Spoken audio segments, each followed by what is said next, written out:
Can you hear me? I'm Karuna. Karuna. Yes, of course I can hear you. One. District Chairman, Yeah. Karuna Balla, welcome to you. Thank you so much. Thank you so much. Yeah.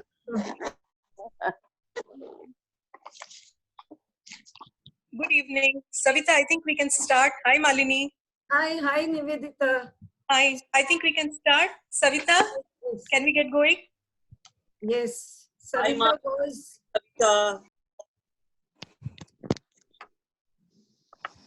was here a little while ago. I don't know.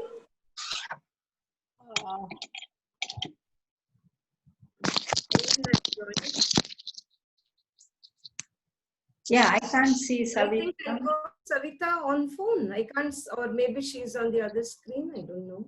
No, she is not actually. I can't see her in the participants list. Okay, I'll call her on phone and ask her to start. Yes.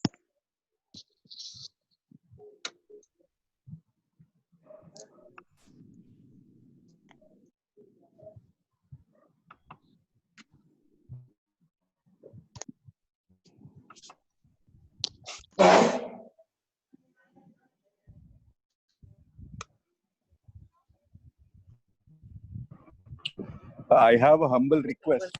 Once Malini or somebody speaks, please mute your mics. Yes. Better quality, okay? Yes. Right now, I think till Savita comes on, we can use this time for our greetings. So we have one more past Chairman Chandrika Raghu. Hi. Yes. President Chadaga, as announced by Bharati, has joined. I called up Savita Malini. She's starting it. Okay. Yeah. Hi, Chandrika. Hello, Anu. Mini.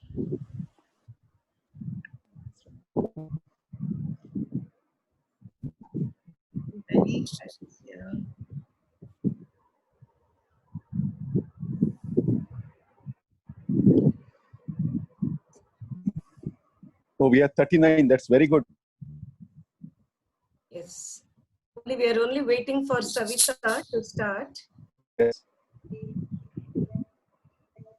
She's the moderator for today.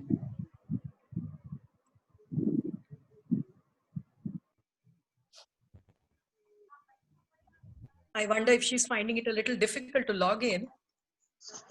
But she was logged in already. Is it?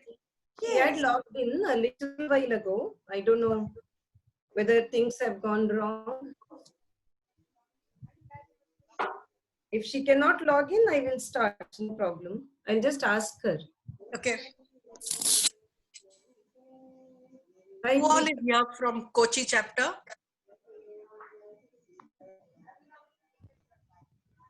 no idea.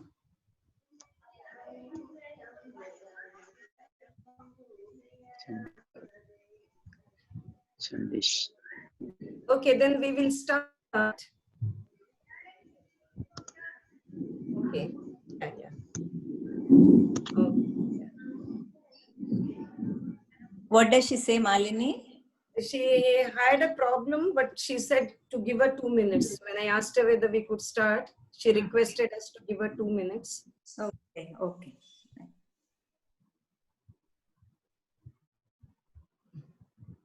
So, okay. In the meantime, Malini, can you just ask if there are people other than from our chapter? yes. First of all, I took the liberty of inviting a few. So, yeah. They're all from Innerville and my family. So Lovely. From Innerville, I have the present district chairman, Anuradha, that is of 318. But I have two past district chairmen with us, that is Mini and Karuna, and past district chairman from 318, Chandrika. So on my behalf, warm welcome to all my Innerville friends. Now I come to a very important person. I think I can take her as the chief guest of this particular program, and that's my sister-in-law, Dr. Chandish Ballal. She is the director of Hebbale Institute of Research. Rani, yeah, you know, hi, Mali. Family, we don't really gather enough credentials of the person. So you can actually give the audience. She has won a number of awards. I declare her the chief guest of the evening. Rani, could you just give the professional credential of yours? Okay. I'm the director of National Bureau of Agriculture Insect Resources, which comes under the Indian Council of Agriculture Research. And I'm also the project coordinator of All India Coordinated Research Project on Biological, which works on non-chemical modes of pest management to reduce chemical pesticide use by the farmers. And my name is Chandish Palal. Yeah. Hi, all the best to you, and hope you all have a very nice meeting. Yes, Very thank nice you so to much have for you. Lovely. Savita is here. So if time permits, at the end of the session, I may request some of my friends to say something. But right now, our moderator is here. So we move over to Savita. Right.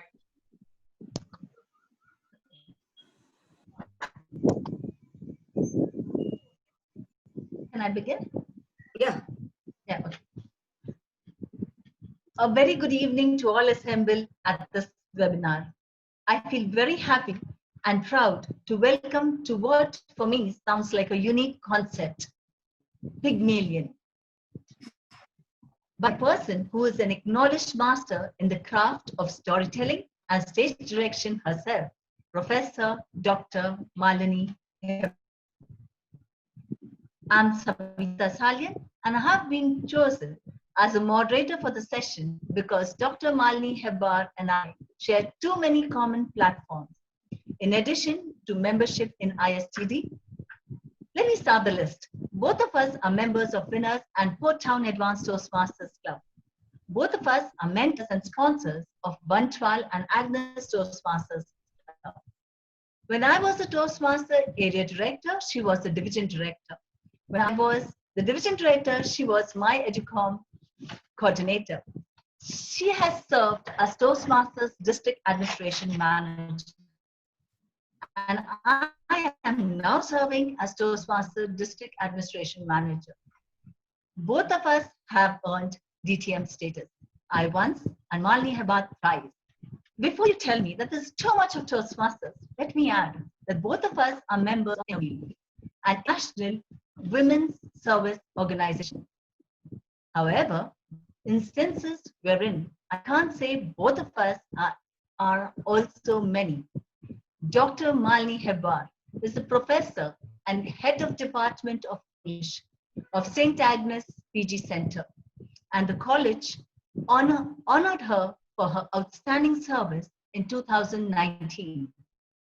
She is the recipient of Kalaratna and teacher who has moved beyond academic award from MMCA and most talented teacher award from Broadtrack Center. Innerweal Club of North, Innerweal Club of East, and Samatha has honored her as Woman Achiever. She has earned the Best MC Award twice in Lions competitions.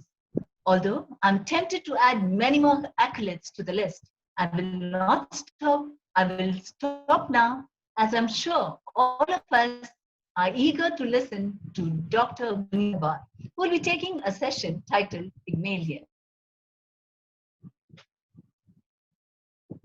Good evening, members of ISTD and other organizations, as I've already said, largely from Innerweal. And also my family, my daughter, my sister-in-law is here. Now, I took the liberty of inviting all these because I was excited at the prospect of breaking all physical boundaries and reaching out to people from different corners of India. But at the same time, after having broken the physical boundaries, I feel both nervous and excited. Excited because this is my first education session. I've taken online classes, I have attended online Toastmasters meetings, but this is my first online education session. It makes me feel excited and nervous because, you see, so much depends on technology And if we have a problem, internet, with our hotspot, with our power, everything will go for a toss.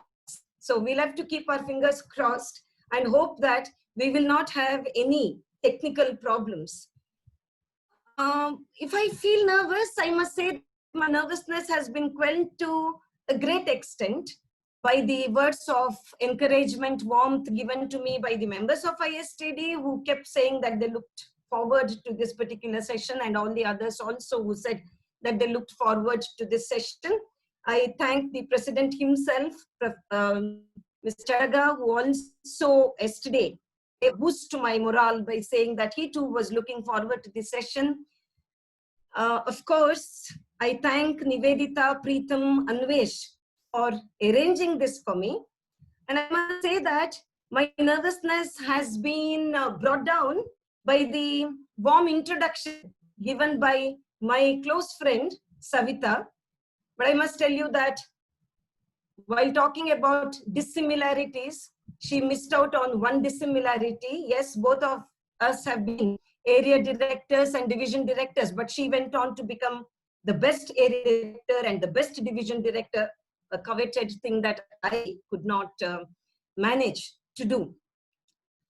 Savita, thank you for that out-of-the-box introduction that you gave me. Now, when it comes to my subject, I don't really think I can say that it is an out-of-the-box subject. But then I don't really see any necessity for an out-of-the-box subject in the first instance. Because when it comes to ideas, I classify them into two categories. There are intellectual ideas on the one hand. There are ethical and emotional ideas on the other hand. Now, when it comes to ethical and emotional ideas, I don't think there can be anything really new about those, because people have lived for centuries, for millennia, and all that had to be experienced has been experienced. All that had to be expressed has been expressed. So is there anything really new that we can say? But then there are ideas worth revisiting again and again, because those are the ideas which add a lot of quality to our life. So probably the idea that I have taken up today, I believe, will add quality to our lives, although intellectually it might not be new to many of you. Now, when it comes to intellectual ideas, as I've already said, unless it has to do something with technology. For example, in century, nobody knew anything about internet that would come in the 20th century and WhatsApp in the 21st century. Those are the technical ideas that can be new, but otherwise, intellectually, it can be new, but emotionally and ethically, I don't think there can be any idea that is new. But as the tagline of the TED Talk goes, these could be ideas worth spreading.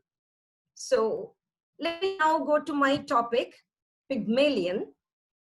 I know that the minute I say Pygmalion, you will certainly remember the iconic playwright Bernard Shaw, who also won Nobel for his works.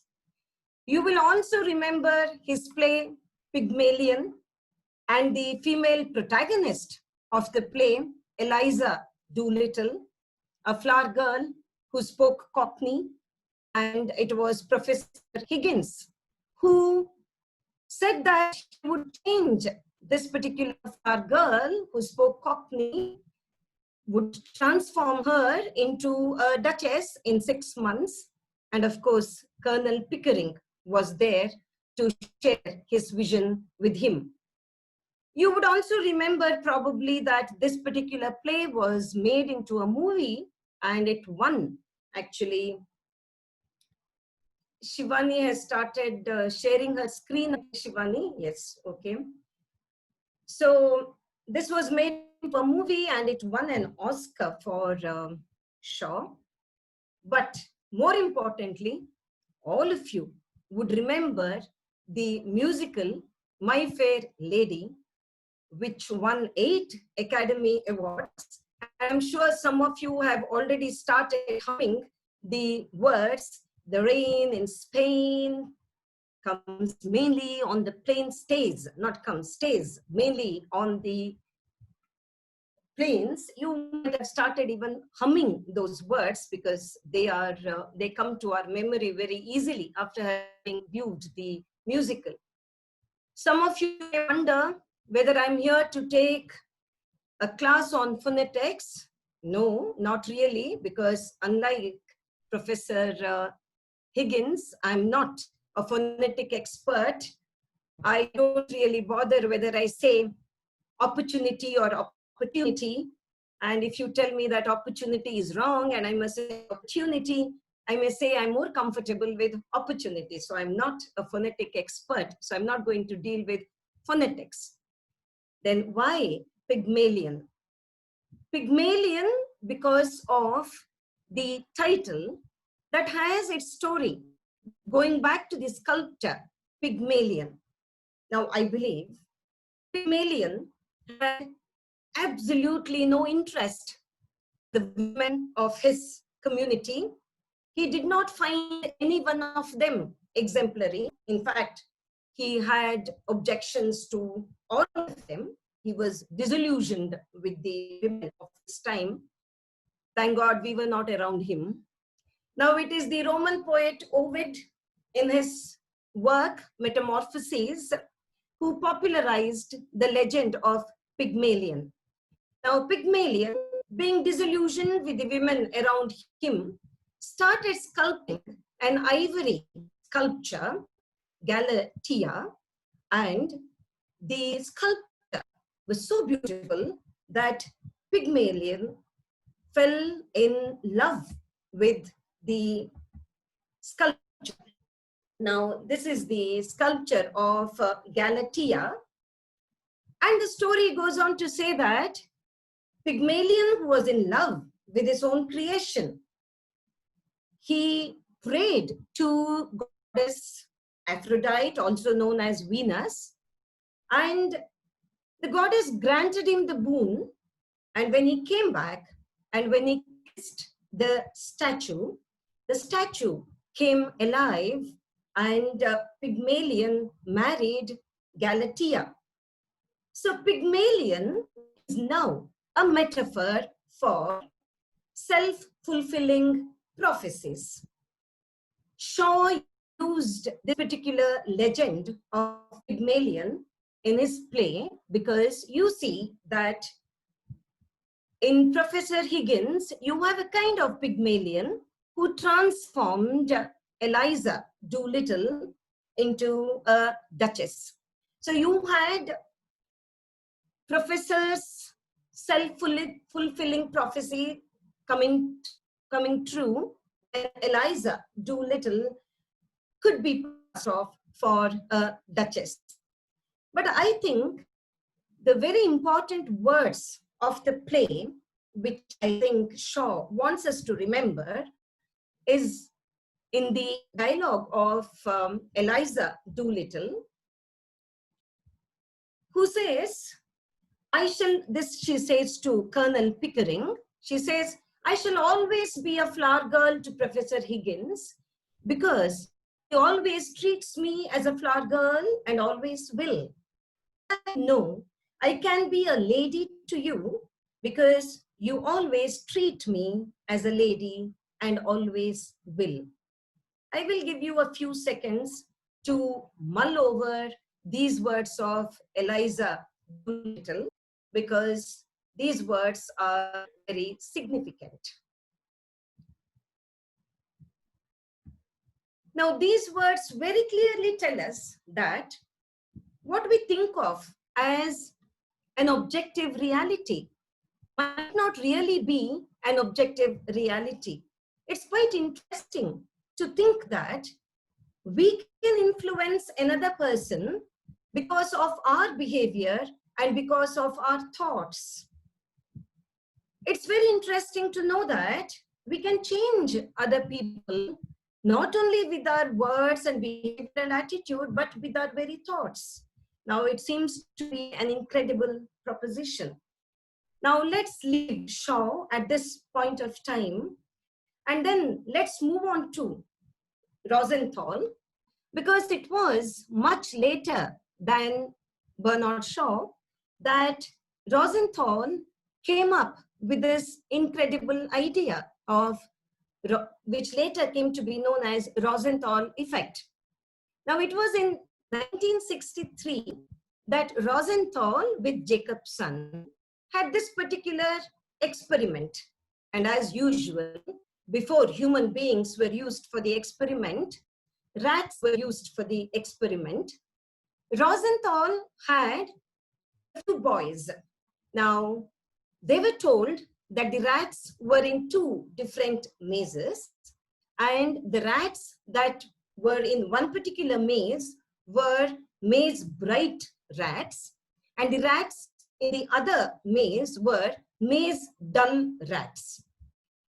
Now, the boys were given this piece of information, and the boys observed the rats, and quite interestingly and surprisingly, the rats in the maze bright maze started behaving in a brighter manner than the rats in the maze dull maze.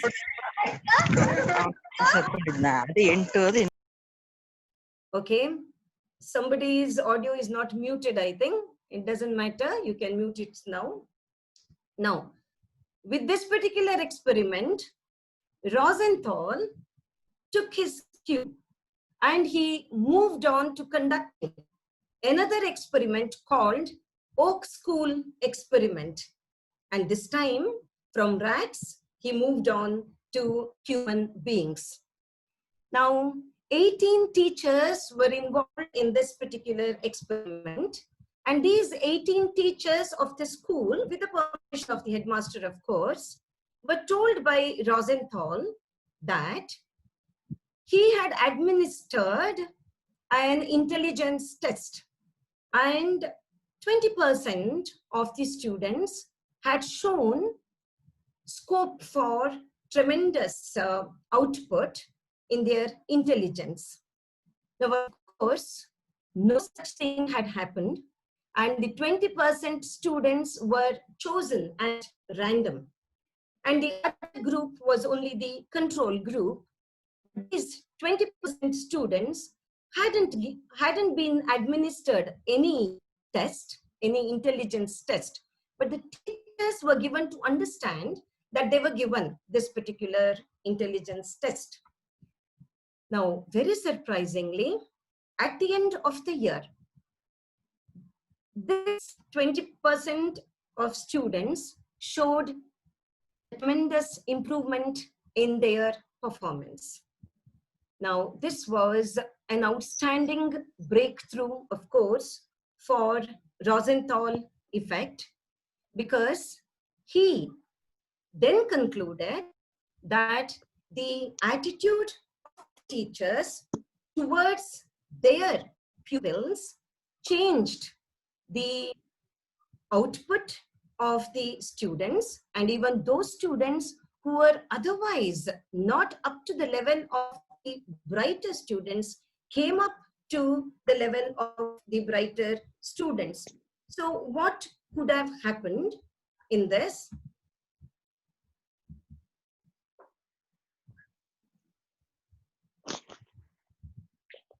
Now, two things had happened.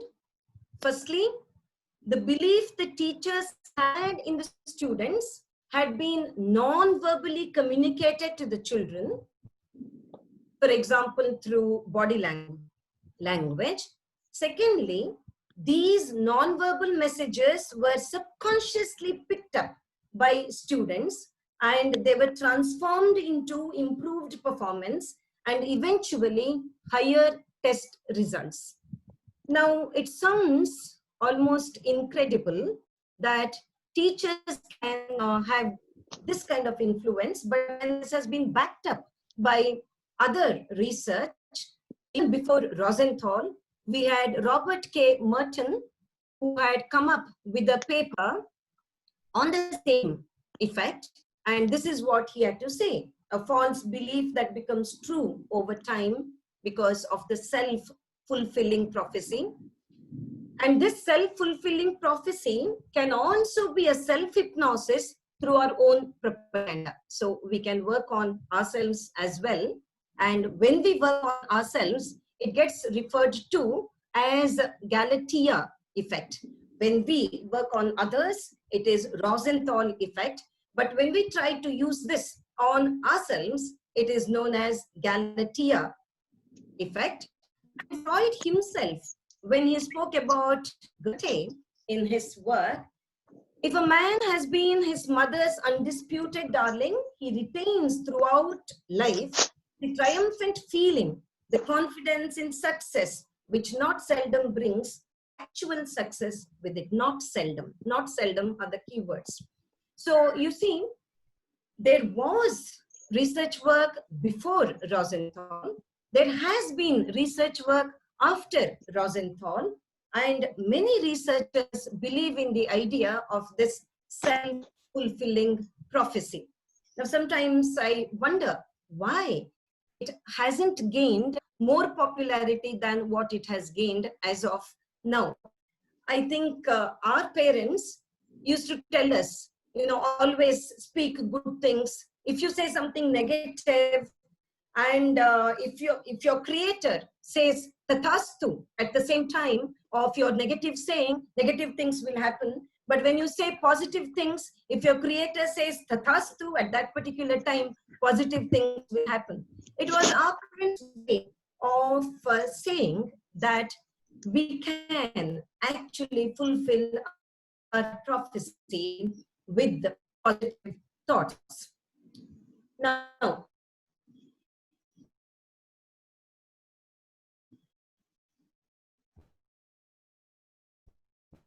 this is a particular way, so you can look at this particular way in which it works.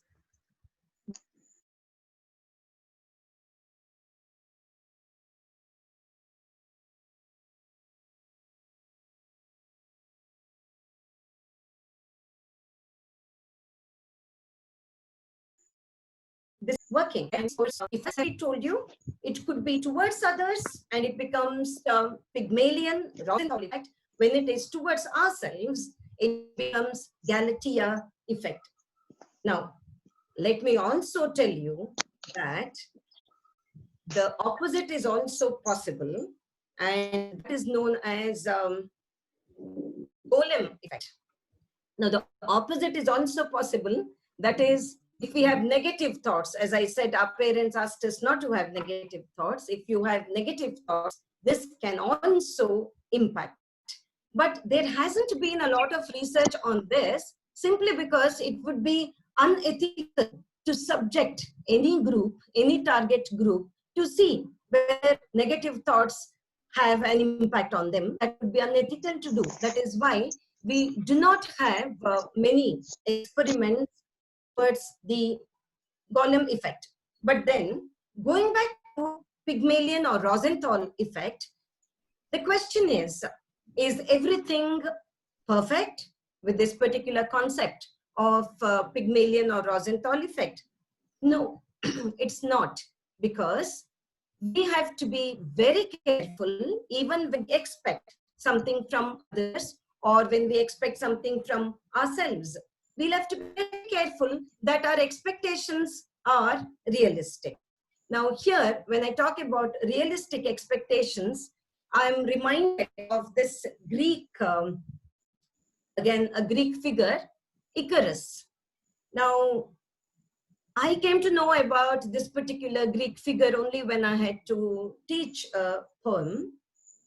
Now, Icarus is now a metaphor for having too high an ambition.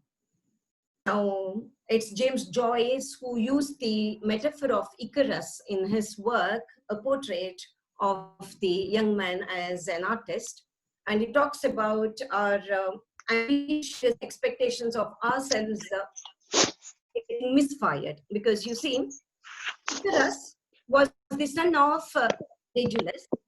Now, Daedalus was appointed by King Minos to design a labyrinth in which he wanted to imprison a monster called Minotaur. But Daedalus made a mistake. When he came to know that Theseus was in love with the daughter of King Minos, he gave the secret of the maze to Theseus. And when King Minos came to know that Daedalus had given the secret to Theseus, he imprisoned both Daedalus and his son Icarus. Now, Daedalus used the wax and he made wings for himself and his son. Now, what happened with Icarus was that he flew too close to the sun, and the heat of the sun melted the wax of Icarus, and he fell into the sea and he was drowned in the sea. Since then, Icarus is a metaphor for true and ambition that we might have. It might be debilitating because we have to be realistic when we set goals for ourselves. Now, it is Pygmalion or Golem effect. It is a perception that comes into the picture. Now here, I have shared the screen, and you look at the screen.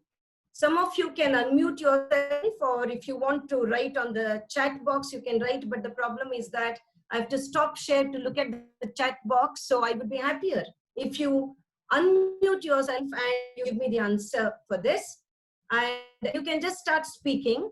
Now, when you look at this, what is it that you see? You can unmute yourself and you can speak. What is it that you see on the screen? Lines crossing each other. Okay, when you look at the two lines, what is it that you see? Do you see them as straight lines or curved lines? Curved. Straight. Curve. They are curved in the middle where Curved. there is that star. Correct. So you look at them as straight at the two sides and they get curved according to you when you look at them in the middle. Now, as Bharati rightly said, in the middle they seem to be curved because of the rays behind them. Now, when you remove the rays behind them, they are just two plain lines. Now, if you concentrate a little more and try to see them as two straight lines without getting bothered by the rays behind them, you will be able to see them as two straight lines. Of course, this is an optical illusion. Now, we don't have to worry about optical illusions.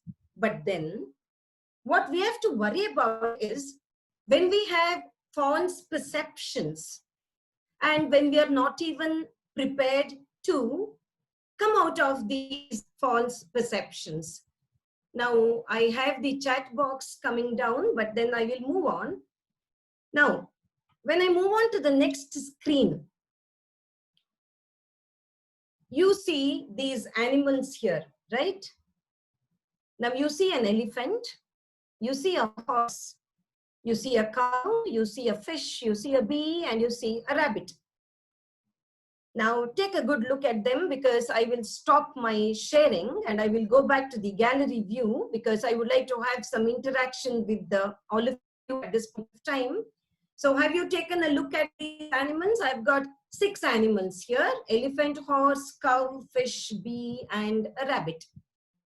Now, let me go back to the gallery view and let me also request you to unmute yourselves. And if I put the question to you now, if I put the question, Savita, I hope you are minding the time. The time is now 6:37. I will stop in a couple of minutes. My session was to be for half an hour. I will stop in a couple of minutes. Now, if I put the question to you, now you have seen 6 animals, and if I ask you to prioritize your choice,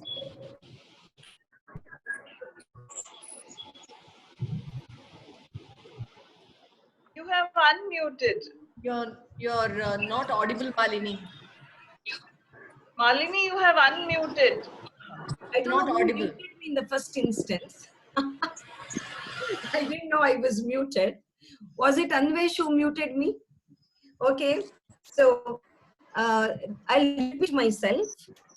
All that I am asking you now is, you have seen those 6 animals, and if I put a question to you as to, if I ask you to prioritize these animals according to their usefulness, okay, for you, according to their usefulness, how would you, from the least to the most useful, how would you prioritize? Chat will take a long time to type out and all that. So, and I would like to listen to the voice of others as well. So you can actually unmute yourself and you can start speaking. If we have too many people speaking at the time, one of you can stop speaking. Otherwise, whoever would like to answer, please start speaking. And we can have only one screen. If it is on the other screen, the speaker will come into our view. So whoever would like to give an answer, please give an answer. Prioritize these animals from the least to the most useful. Least is elephant. Okay, Molly says least is elephant. Can you move upwards from elephant? Now you had elephant, horse, cow, fish, bee, and a rabbit. So can you move upwards? If you say elephant is the least useful, can you move upwards and finalize your choice according to your priority? Can I say cow? Okay. Next is cow for you. After elephant, cow, least useful. Okay. I would is that say your choice, Molly? Can I, Malini? Yes. Yes. Is it Anuradha? Chandrika. Chandrika? Okay, Chandrika, Yeah. please I start. think rabbit is the least useful for me. Okay. And the next would be the fish, Okay. followed by the elephant, Okay. the horse, Okay. the bee, and most important would be the cow. All right. Now, Chandrika, can you also give an explanation of the choice that you have made? I know why you have made that choice. I'm with you, but I would want you to give the explanation as to why you have made that choice. I could explain why the cow is the most important for me, as all of you know. Yeah. Cow is, it's a sacred animal, and then it gives us milk and all the dairy products, everything. Yeah, well, the rabbit is the least useful because I'm a vegetarian. I don't eat rabbit meat, and then I live in the city, so I don't even get to see rabbits. So then, of course, the fish. Again, your vegetarianism for sure, unless you have an yeah, fish. Again, it's in the ocean, the water, river or sea. So, the uses for me as an individual aren't many, but we do need the fish. The ocean needs the fish. The environment needs the fish, and then the elephant again. Okay. Yeah. We need all these animals, but then for me, in that order of importance, animals have to coexist with us. So for that reason, you say all animals should be there. But when it comes to personal choice, in terms of usefulness, this is the choice that you make. Molly, you were the one who answered. So yes, unmute yourself, Molly. Yeah, first is elephant, second is rabbit, third is horse, fourth is bee, fifth is cow, and sixth is fish. Okay, explanation. It's totally different. Yeah. I think it is self-evident. Your explanation also will be. Okay. Now, let me put one more question with regard to the same animals that you have already seen. The first question was to prioritize them with reference to their usefulness. Now, let me ask you to prioritize them with reference to the speed of their movement. The speed of their movement. Is there anyone who would like to give an answer now? The speed of their movement. Horse. Okay, is it the most or the least? Most. Most. Okay, so from the least, could you move on to the most? From the least would be the elephant. Okay. And then we can go to the bee and the cow. Then fish, there are different types. Okay, fish and rabbit and then horse. Okay. Now, Bharati has made her choice. And have you all heard the choice made by Bharati? Yeah. Okay. Is there anyone who differs from Bharati in the choice that she has made? Is there anyone with a different opinion? I think May I say something? the cow Yes. is the slowest. I think elephants are pretty fast. Okay. May I know Moni? Is it Moni who is speaking? Monisha Urwal, my niece from the US. Okay. All right. Thank you, Moni. Nice to see you. All right. Okay. So now I will not continue. There might be many more answers, but I will not continue with this because the point that I'm trying to make here is that all of you will agree with me without any differences of opinion, at least in this, that the objective reality of the 6 animals remained the same, right? It was the same for all of us. There was no difference in that. But the way we perceived their usefulness or the way we perceived the speed of their movement, it differed from one another. We did not agree with one another. So there is always the question of perception which comes into play when we talk about Pygmalion effect or Rosenthal effect or Golem effect. It's the way we perceive others. Now, are we prepared to change our perception of others? Now, let me also tell you that, you know, I have been a teacher. I have even retired after nearly 3 decades of service. And now when I look back, there were instances of, I can say, complete blatant errors that I made, because when I wanted to scold my students, I scolded the whole class. And when I scolded the whole class, I thought it was all right to do that because I wasn't individually picking on anybody. So I was under the impression that nobody would be harmed, nobody would be undermined, because I was not being hostile or polemical towards one. I was giving my general instructions to the whole class.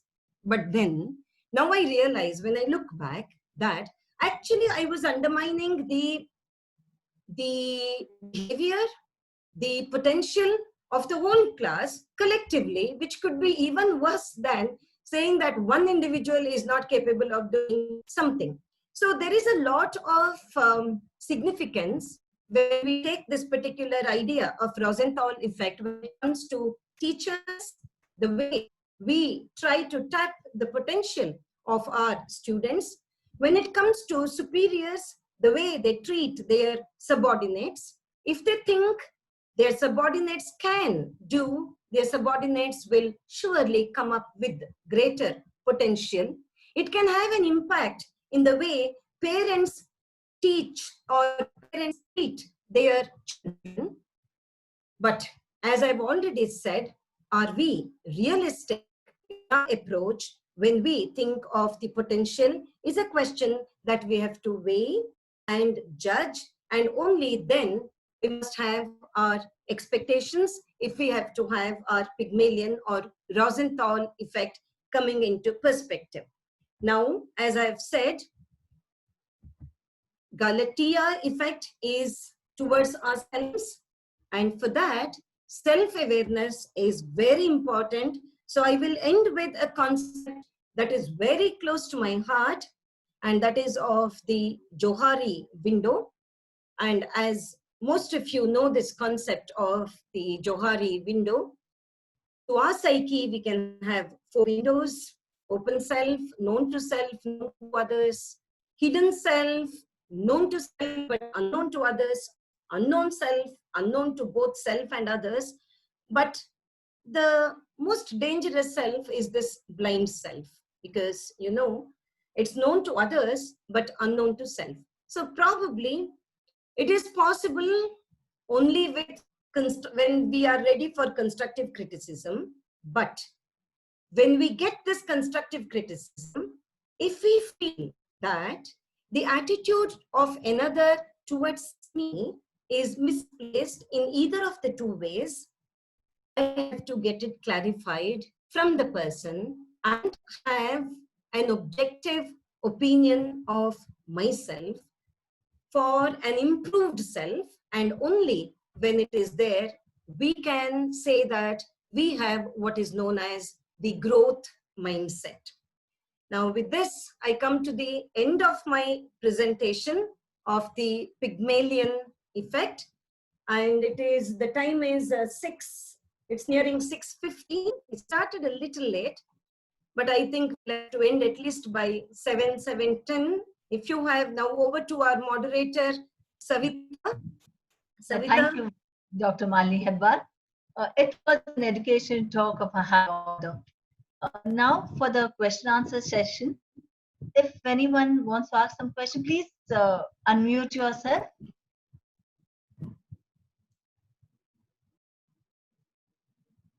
If it is not a question, but if it is some sharing that you want to do, because you might have better ideas. So if there is some sharing that you want to do, I'll be happy that you unmute yourself and you have this sharing done. Ma'am, hi. Malini ma'am. Yeah, Yes, this is Preetham here. Yes, See, yes. about the Pygmalion effect, and in terms of the last part that you brought in terms of knowing yourself. So, aren't these cross purpose? Aren't these two concepts at times? If we take it up, like in case I'm talking about, say, at a very, very basic level, I'm teaching people the Johari window. Would you recommend that I talk about the Pygmalion effect then? In terms of the blind self, or in terms of how would you like to connect these two ideas? No, I brought in Johari window to talk about self-awareness. Now, if we have to know that whether the other people are right or wrong in their perception of us, we need to have self-awareness. Now, that self-awareness could be with regard to sound self-image or with regard to weak self-image. It can work both ways.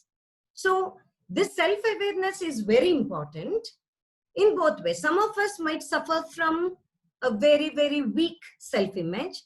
Some of us may have the balanced self-image. Some of us may have the distorted self-image where, you know, you have the idea of a grandiose. So Johari window I brought in only in terms of self-awareness, because if you have to be prepared for anything by way of self-fulfillment and the cues being given by others and being taken by you, you need to have this self-awareness.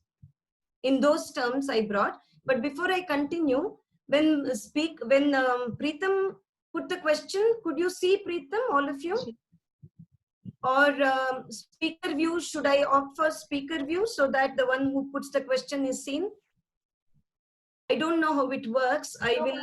We could see her. We could see her. Okay, thank you. So I will go back to the gallery view then. So Malini, I was thinking, when we wish well for somebody else and when we expect things of somebody else, Pygmalion is of course that you're saying something, you're prophesying something for somebody and you're working towards it.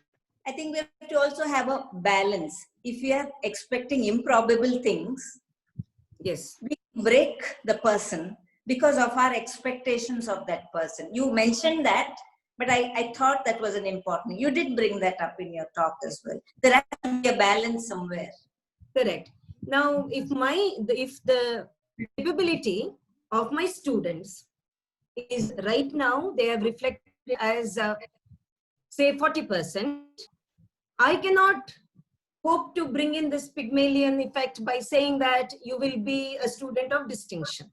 But I can always bring up their morale by saying that they could definitely hope for a first class of 60%. So that is where, as we say about SMART goals, realistic, R stands for realistic goals. Our goals will have to be realistic. But I would like to bring in one more point here, they say that even when you are doing it consciously, it can have a positive impact. Even when you're doing it consciously, even if the person involved also knows that you're doing it consciously, it can still work for the better. Now that is good about the Pygmalion effect. Even if I'm the manager and if I tell my subordinates that I have high expectations of you, because I know that when I have high expectations of you, you come up with the better performance. I'm actually voicing the Pygmalion effect. They also know that I'm voicing my expectations of them. So they are aware that I'm working because I believe in that concept. But even then, it is supposed to work. Because once we have that, in our body language, in our attitude, in our behavior, it is going to impact us. This is, what I talked about, where you have the loop and you come back to the person and it's going to work. And that's what I felt was interesting and also beneficial. And I also felt that some of these concepts, take for instance, even Howard Gardner's multiple intelligence concept, as teachers, we were never given any training to highlight or to take into cognizance the multiple intelligences of our students. Likewise, I thought, see, with all these concepts, as I've said, if it is Pygmalion and not Golem effect, it cannot do harm, at least, right? Even if it doesn't work, it cannot harm anybody. It cannot undermine the well-being of anybody, unless, of course, if it is realistic. Yes, very unrealistic. And the opposite is also true, isn't it? If we have very low expectations of somebody, they will probably live up to it because they won't get any motivation. There's nothing. Correct. That is unfortunately especially true of teachers. It's unfortunate, but it is especially true of teachers. If I can take the liberty of referring to Urmila, who was my daughter's teacher. My daughter Pratiksha is also there. She attends this session. And Urmila was the teacher of my daughter Pratiksha when she was in second BCom. And my daughter, whom we call Preeti, of course, it sounds strange to say Pratiksha. Preeti used to always tell me that Urmila would give them assignments which, in the first instance, seemed to be a huge challenge, but which was, after all, within their reach. And they could live up to her expectations and thereby improve themselves. So Urmila had that right balance. She did not push her students too much, so much so that they were pushed against the wall. At the same time, she tapped their potential. Unlike probably, some of the instances when I when I look back, I feel that, when I dismiss the whole class sometimes saying that you never come up with what I expect you to do. That was the wrong statement that I made. That showed that my expectations of the class were wrong, and probably I should have had more positive, better expectations of my class. So it's not easy at all to be so well balanced as Urmila was. It's not easy. But I feel as teachers, as superiors, as parents, I stress again, as parents, we have to be aware of this balance that we have to try and achieve. Otherwise, so many, like I said, lives can be marred. Sometimes, when you hear about young people going and committing suicide, you wonder, what is it that pushes them that extent of putting an end to their precious life? So what I'm trying to say, all that I'm trying to say is that let's not at any point of time make others targets of Golem effect. Let's try and exercise Galatea effect by saying that we have a healthy, sound self-image. Sometimes we are not aware of what we are good at. And let's try Pygmalion effect on others, being realistic, not going overboard. That's all I'm trying to say. Yeah. Now let's hear from members other than Mangalore Udupi chapter. We have members from other chapters. Please, if you could hear. Anuradha, Okay, Anuradha. Anuradha. Of Yeah. Innerville, Anuradha, you have not unmuted Yeah. yourself now, Anuradha. So can you unmute yourself? And Yeah. Anuradha wants to put in a word. Yeah. Yes.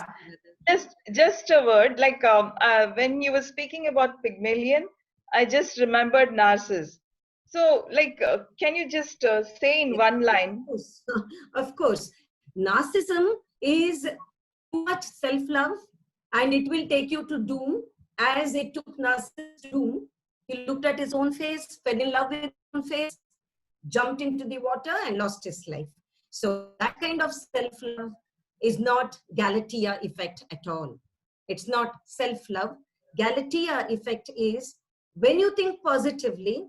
Now, take for example, about this particular session.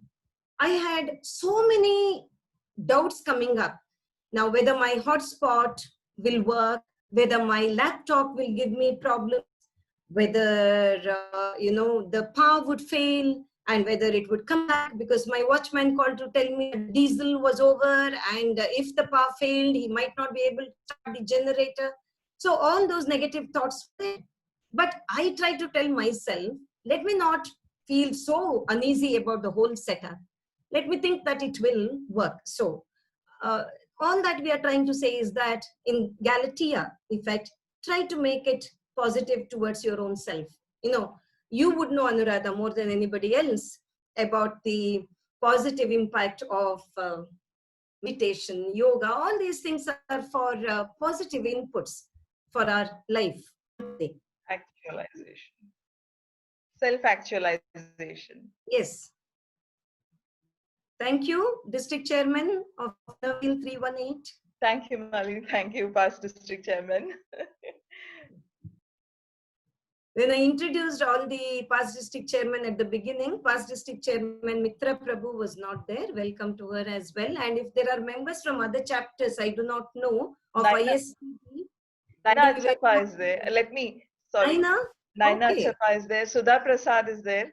Oh, Naina Achappa, Sudha Prasad, they're all past district chairman. They've all answered my invitation so warmly, graciously. Thank you. And as I said, my niece from the US has joined, my sister-in-law from Bengaluru, and my daughter from Japan and Mumbai. My daughter from Japan and from that's family. And of course, me from Bangalore, Karuna. Karuna, where are you based now? Maybe Karuna has already left the meeting. I'm not sure. But your niece from Canada also is here. Okay. Can't hear actually. All right. If there is some, Savita. if you could have feedback from other chapters, you could tell us how they felt about today's session. Could you hear from members of the other chapter, ISTD? Hi, I don't belong to any chapter, but I've known Malini for years and I'm very proud to listen to her and I'm enjoying it. This is Merlin from Orlando. Welcome, Merlin. Thank you so much. And from Canada, my niece Mithila. Welcome, Mittu. Merlin from Orlando and Mittu from Canada. Welcome. And as I've already said, yes. From other chapters, ISTD, maybe Savita, nobody has logged in, we do not know. From our own chapter, if there is nothing more, although it's a pleasure to look at all of you. Can I just say one thing? Yes. Is it Sunita? Can I? May I? Yes, but who is it? May I just say something? Urmila. Yes, Urmila. Well, I thank Malini for the positive stroke through Preeti's experiences in my class. I did wish to say that when, as she said, you work on the Pygmalion line, the person who actually is in the driving seat or whatever has as much satisfaction from the elevation of the students, because in Pratiksha's class, the weaker students benefited so much from their activity, from Pratiksha's and their very brilliant activity, that they came at the end of the year and thanked me for raising their confidence, for raising their, and actually I had not as much to do with it as the actual peer group themselves. So I wish to say that is also the satisfaction from the other end. You know, we learn a lot and we are happy about it at the end of the day. Yes, thank you. Savita, as moderator, I think it's your prerogative to say thank you to Urmila. Yeah, can I say something? Yes, Molly. Yeah. Basically, what I was also feeling is, unless you put the standard a little above average for the others to benefit, it's not about just reaching there. It's a synergetic effect. So I think the standard should be always a little above the average, so that the ones who are at the lower end also are able to raise themselves to a much higher thing. And when I say synergetic effect, when as a class, when everybody is learning together, the collective intelligence of the class helps the weaker students to pick a lot more. So setting the standards to a little higher level is essential, I feel, in achieving things. Yes, it's I always. don't know whether to call it Pygmalion or Galactics, because I'll have to read a lot more. You'll have to give me a lot more references. But yes, I am really happy I attended this session a lot. Thank you, Molly. I can't see Savita, so I thank you. As you said, goal setting is always one notch higher, right? But then it should be always comparative. Savita is here, Malini. Where is she? I think I have lost view of her. Yes. She's there. Yes, I'm there. Yes, I can see you now. Yeah. Okay, so we are at 7:05. If there's any other question, anyone? Feedback from your end? Not a question. I'd just like to say thank you. Thank you, everyone. So, in sessions, dear friends, I don't think it's an exaggeration to say that this was a time well spent. We were fortunate to have this unique experience of understanding and reflecting on the concept of Pygmalion from someone as learned and able as Dr. Malini Hebbar, while expressing our gratitude to her for giving us this opportunity to be with her. I also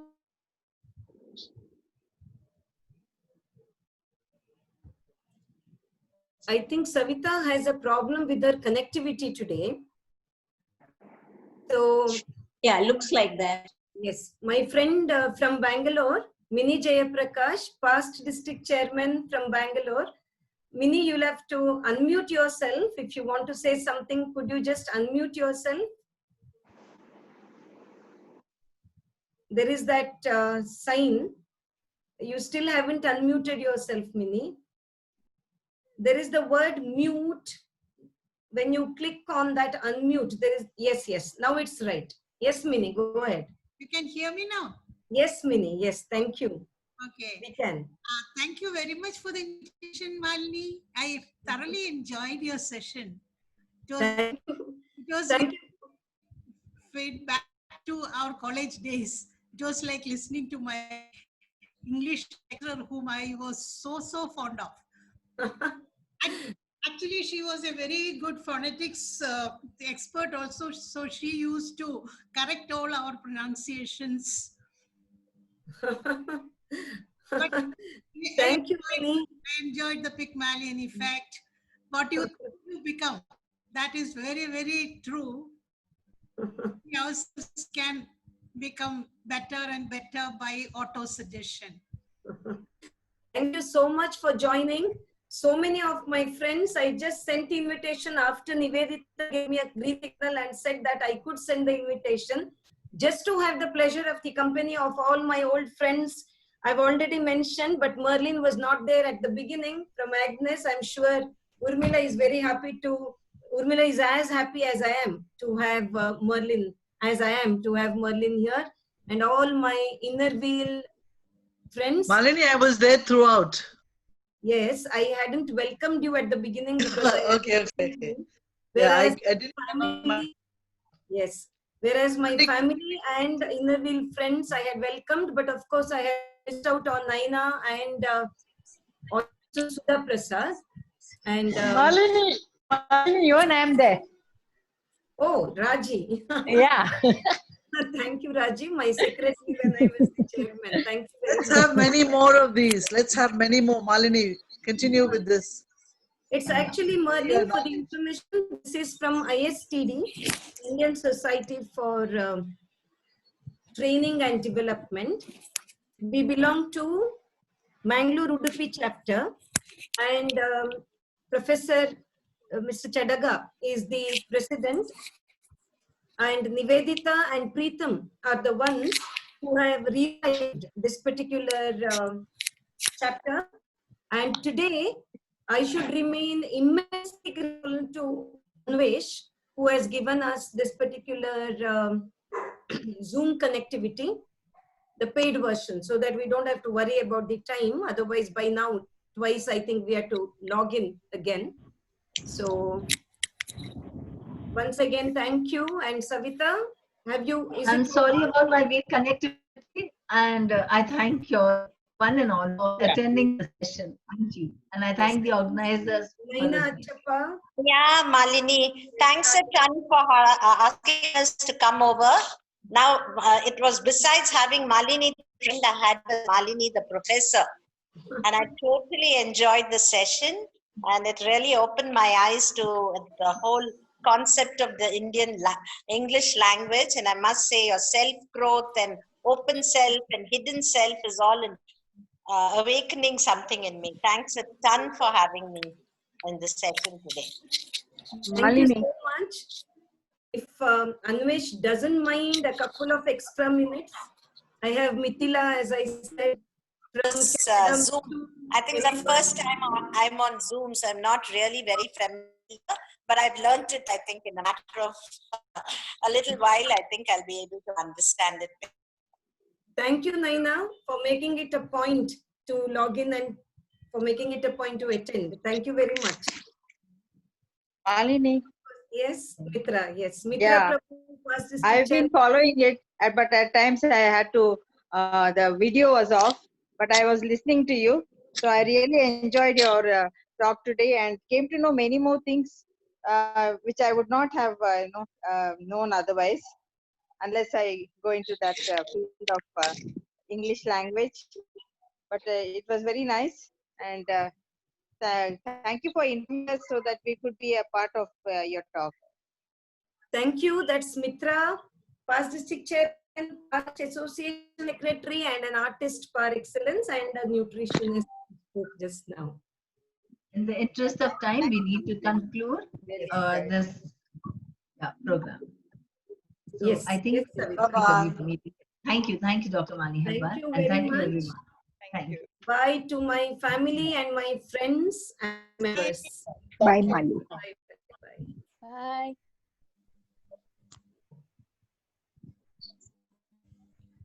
Bye, everyone, and thanks, Anvesh. Have you taken a picture, Anvesh? Oh, Anvesh, please take a picture. Anvesh, have you taken a picture? I have not. Just give me 1 second. I will just take. So all of you, please. Yeah, turn on your cameras, please. Switch on your videos, please. They have not taken a picture. Videos. Thank God I remembered, because this is my first ever online session. So I would have been disappointed if not any one of you. So please switch on your video. Even if you don't look your best self, please switch on. All of you, please switch on your video. Some of us want to remove our spectacles, so yes, that you can't see. Sapna is there, yes. Raji, now I get to see you. Yes, Anvesh, Pranil has removed his mask as well after the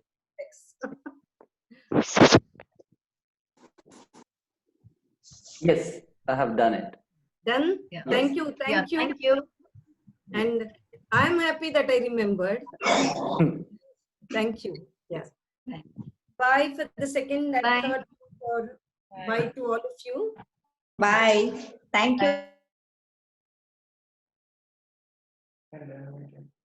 Okay, no, I can't do it. People have to leave. You can, man. I know. I'll do it. And for everyone. And meet.